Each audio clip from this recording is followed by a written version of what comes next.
Magandang araw mga ka-bench reaction PH. Mainit na naman ang Los Angeles Lakers matapos kunin ang kanilang ika-4 na panalo sa huling 5 laro. Tinalo ang Chicago Bulls 129-118 mismo sa Chicago.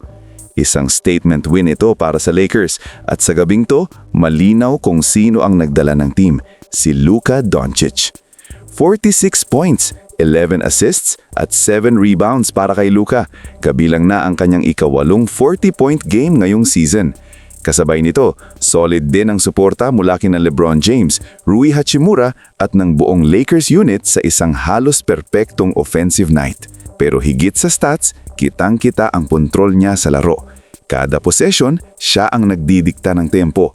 Kapag kailangan ng puntos, siya ang kumukuha. Kapag may double team, mabilis ang pasa. Ito yung klase ng performance na nagpapakita kung bakit franchise player si Luka. Si LeBron James naman, tahimik pero epektibo. 24 points, 5 rebounds, 3 assists. Hindi na kailangang pilitin. Tamang basa ng depensa, tamang atake sa mismatches at leadership sa loob ng court. Kahit hindi siya ang leading scorer, ramdam mo pa rin ang presensya niya sa bawat crucial stretch. Isa sa pinakamalaking X-factor ngayong laro, si Rui Hachimura.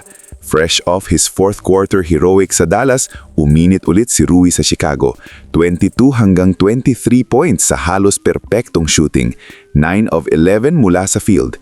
Ito ang klase ng efficiency na kailangan ng Lakers mula sa kanilang role players. Kapag ganito ka-consistent si Rui, nagiging mas delikado ang Lakers sa playoffs picture. Dagdag pa dyan ang 12 points ni Smart at ang highlight dunk ni Jackson Hayes, yung between the legs fast break dunk na agad nagpaingay sa social media. May konting debate pa nga kung legit ba yung East Bay Funk. Sabi ni Jay Claravia, hindi raw ganun kataas. Pero sumagot si Luka off camera, ginagawa na raw niya yun noong teenager pa siya at may video pa bilang ebidensya. At oo, lumabas nga ang clip ng batang Luka na gumagawa ng parehong dunk. Pero balik tayo sa mas mahalagang bagay, team basketball. Ang Lakers ay bumaril ng 16 of 33 mula 3, halos 49% at mas impressive, 7 turnovers lang buong laro. Ibig sabihin, efficient offense, disiplinadong ball movement at maayos na decision making. Ito ang malaking pinagkaiba ng Lakers ngayon kumpara sa mga nakaraang linggo. Mas maingat sa bola, mas agresibo sa spacing at mas malinaw ang roles ng bawat player. Kapag ganito ang shooting nila at ganito kababa ang turnovers, mahirap silang talunin kahit kanino. Sa 4 na panalo sa huling 5 laro, makikita na unti-unti nang nabubuo ang chemistry ni Luka at LeBron.